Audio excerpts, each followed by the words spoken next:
Welcome back, dear students, to this third scheme on representing negative numbers. And this third scheme we are looking at is the two's complement. The two's complement of a binary number can be defined as the number obtained after adding 1 to the ones complement of the number. That is when we are talking about negative numbers because the two's complement of positive numbers, just like the ones complement, remain unchanged. Negative numbers, however, are represented by adding 1 to the ones complement. In general, using n bits, the range of integers we can store using 2's complement is 2 to the power n, with integers ranging from -2 to the power n minus 1 to 2 to the power n minus 1 all that minus 1. E.g., using 6 bits, 64 distinct signed integers can be stored ranging from -64 to 63. That is what we have. No, it's supposed to be -32 because 6 bits, so that makes 5. So it's supposed to be -32 to 33. That is the total number of bits we can represent. Let us look at some examples to properly understand how to represent numbers in 2's complement. The question 1 says, represent the numbers below to 6-bit 2's complement. We have 13 and we have -19. Solution. For 13, when we represent 13 in binary, we have 1101. As the question says, it should be represented in 6 bits. We part it to 6 bits first of all, and we have 001101 because we are parting using zeros and we are adding those zeros to the left of the numbers because here we have 4 bits and since it should be 6 bits, that's why I'm adding 2 zeros. Now, what do we have again? Number is positive, so the 2's complement remains unchanged. So the 13 in 6-bit 2's complement remains 001101. For the B part, we have 19, -19. First of all, represent the magnitude of the number in binary, and it gives us 10011. Now, we have 5 bits, so we part it to 6 bits by adding a single zero. Now, since we are representing the negative part of 19, that is -19, in 2's complement, what do? We first of all do the ones complement of it, then we add 1 to the result to obtain a 2's complement. So, what do we have? One's complement is obtained by inverting the bits. So in two's complement, -19 will be when we are inverting these bits, we have 101100. Then we add 1 because this is the one's complement. We add 1 to it. That will give us a result of 101101 because this one will be added to this one, giving us this. So this is how -19 is represented in 6 bits two's complement. Now, let us see how a number in two's complement can be obtained in binary. For the A part, we sign bit is 0, so the number is positive. Now, what do we have? It does not mean that we are discarding that bit. So what do we have? We simply convert the number to binary and we get 2 to the power 6 plus 2 to the power 5 because those are the two positions where we have 1. So now, we see that our number is positive 96 because converting the number gives us 96. And the first bit is 0, meaning that it is positive. Because being positive means that what? No digit has been added and no inversion has been done. For the B part, our sign bit is 1, meaning that the number is negative. And when the number is negative, what do? There are two ways we can convert a negative number in binary 2's complement to the decimal equivalent. The first method is by complementing, that is, making the 2's complement of a number in 2's complement gives us back the binary equivalent. So when I complement this number, what am I going to have? I will first of all invert the bit, that is 0, 1, 1, 0, 1, 1, 1, 0. Then I add 1. That is, I perform the 2's complement of the number. If I have a number A and I perform 2's complement to get B, then to get back A, I am going to do the 2's complement of B, and which is what I've done here. So now, when you add 1 to the result, is what you get.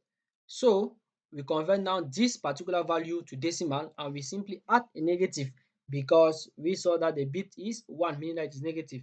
So when I convert to decimal, so the number now, I put my negative outside, then I convert this to binary. The different place values, there are 0, 1, 2, 3, 5, and 6, as you can see. So my number is -111. The second method, which is the easiest, is by setting the most significant bit to negative. What do you mean by that? This is our number. The different place values, we have 0, 1, 2, 3, 4, 5, 6, 7. So we only consider 0, 7 and 4. This is what we have. And we see that what?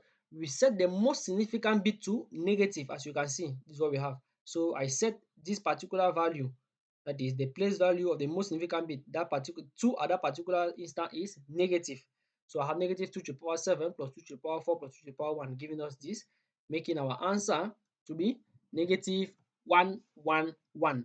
That is what we have, dear students. Now, we proceed now to the second part of the question. So these are the two ways by which you can convert a negative number into in two's complement to the decimal equivalent.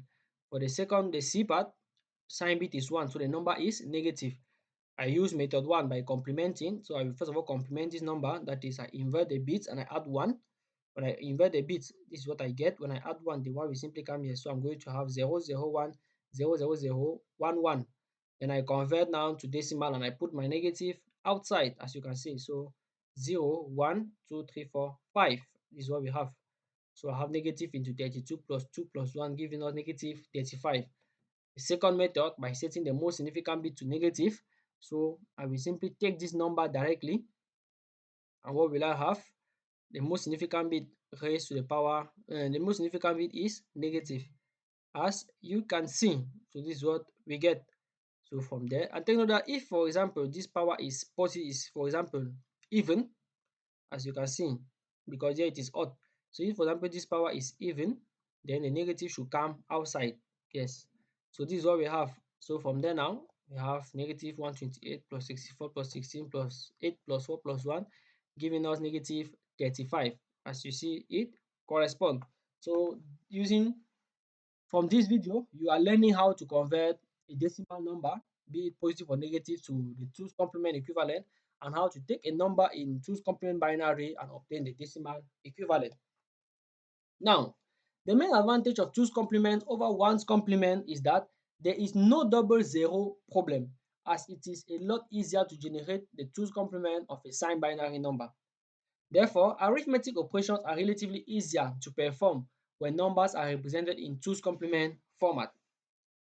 When adding in two's complement, any carry from the most significant bit is discarded, that is the overflow. We saw that in one's complement, the overflow is added to the answer to obtain the final result. But in two's complement, the overflow is being discarded. As example, let us look at the Central Regional Mock 2022, question 1 sub 1a. Using 8 bits two's complement representation of negative numbers, perform the computation negative 35 minus 11. So here it's just like negative 35 plus negative 11. So first of all, I will convert 35 to binary and 11 to binary. As you can see, the 0 are just there to pad because it's a 8 bits, and this is what we have. We are padding. Now, an important tip you need to know. To easily get the two's complement of a binary number, we start from the leftmost bit, from the leastmost bit. We invert all the bits till the second one. All the bits after the second one should be kept unchanged, as so you get the two's complement of the number. Let us look at it. So, dear students, I will advise you to put a pause on this video and try to get the two's complement of negative 35 and negative 11. Then you come back and follow the tip to easily understand. Remember, you are in the channel where when there are important tips like this, we are easily breaking it down for you guys to unlock your potential. So now, what do we get? We start for 35 and 11. When we start from the left, this is the first one, this is the second one in red, as you can see. This is the first one, this is the second one in red. And this condition says that what? We invert all the bits till the second one, and all the bits after the second one should be kept unchanged. So the two's complement of negative 35. So I invert this, and all of them. Then this is my second one that I have. After it, nothing is being inverted again because the second one itself is inverted. Same thing for this one. So I invert all of them. Then after the second one, no inversion is done again. So this is a small tip for you guys to easily convert a number to two's complement. Remember that it goes two's complement is only for negative numbers because The two's complement of a positive number remains unchanged. Now, let us perform the addition because this is negative 35 plus negative 11. When you take 1 plus 1, it gives you 0. We carry 1 because 1 plus 1 is 2. We are in base 2. When you take 2 divided by 2, it gives you 0, remainder 1. Now you have 1 plus 0, which is 1. 1 plus 1, which is 2. So 0, we carry 1. 1 plus 0, 2. So 0, we carry 1. 1 plus 1 plus 1 gives us 3. Divided by 2 gives us 1, remainder 1.